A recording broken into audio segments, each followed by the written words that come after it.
the deadline, which is the 21st. And I asked him a question. I asked him, well, what happens hypothetically? I said, what happens in the event that I don't hear a resolution by the 21st, right? Or by the deadline, which is 21st, I believe, or the 22nd. I think it's the 21st.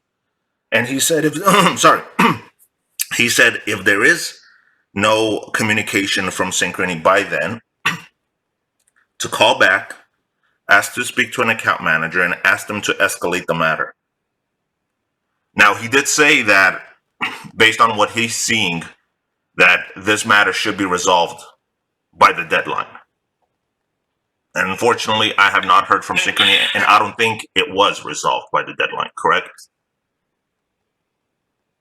No, it would not have been, and that is because with the merchants basically closed due to the pandemic, disputes are taking a little longer than normal.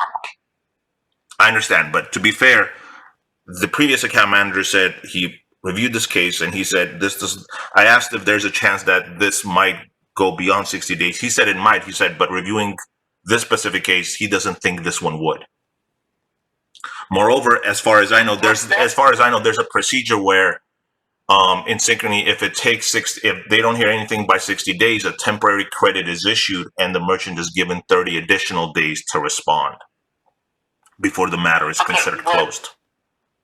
Okay, at that particular time, that customer service manager should not have informed you of that because he's not in the dispute department. Correct, but he informed me of the procedures. Again, ma'am, you're also a customer relations manager, right? Customer support manager. Correct. Correct. So I'm simply saying what the other person said. Now, if you're telling me they're wrong, and again, there's no, unless you give me sort of a document, there's no way for me to sort of reconcile that.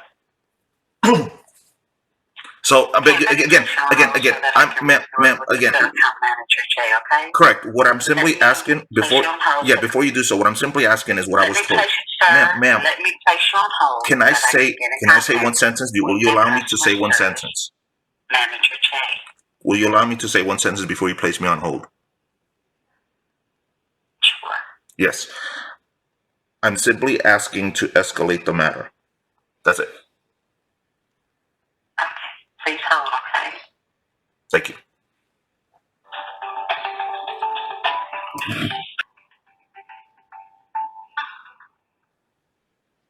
Okay, thanks for holding. Yes. Okay, what I've done, I've gone on ahead and escalated it to the dispute department. And so, do you know how long this takes? I mean, look, I'll be patient. If it takes like a month or two, that's fine. My thing is, I just don't want this to drag on into like the end of the year. You see what I'm saying? I mean, I'll be honest with you. I've dealt with this before, with an Amex card with FMBO, because I had numerous trips planned, and unfortunately, like the carriers have backed out. They've been just an issue to deal with. That's why, if you look at, I've communicated numerous times with the dispute department to help my case. Like I provided a DOT memo that mandates air carriers to to issue refunds. I've been very communicative in this process, right? Trying to help them out regarding my case, because this is quite an interesting one. So do you know how long this? Because usually, what the communications with them was rather weird. Because every time they communicate with me, it's like they need a questionnaire, or there's not really been an effort to reach out to me by the dispute team. Do you see what I'm saying? No, I do understand. I mean, and that is one thing that we're trying to. I mean, and trust me, I do understand, but with the pandemic, of course, exactly. That's why on my end, I understand if it can take longer. Although it said it was going to take 60 days, and I understand if it goes a little bit longer. I just want to hear from the dispute team, like what's going on, right? Because I provided all this evidence to them, and all I get is the automated messages every time I submit something online. It's like, oh, we'll be in touch with you in 30 minutes. Or it's not 30 minutes, within 30 days, right? It's simply like an automatic message that goes through, like sort of an auto reply, right? But they have not been in touch with me. And the only time they've been in touch with me is like, here's a questionnaire, please fill it out. So because I provided them numerous updates and documents on the matter. So do you know, I understand. So once As I once you said, once you escalate it, do you know if that like what happens next? normally what happens next, then they're going to contact you. Mm-hmm. Once they contact you, then they should ask you, how did you pay for it, Mm-hmm. to provide proof. Once you provide the proof of if you received it, if you did not receive it, then they will contact the vendor as well and see what the vendor says. I see. Okay. And if the store is being closed. Mm-hmm. Well, they're an air carrier and they're open, so they're not flying from LA, but they're open. Because you could call them customer service. You can call their New York office. They're open. It's an international air carrier. So it's this one's a kind of weird one because they're international, but they operate in the U.S.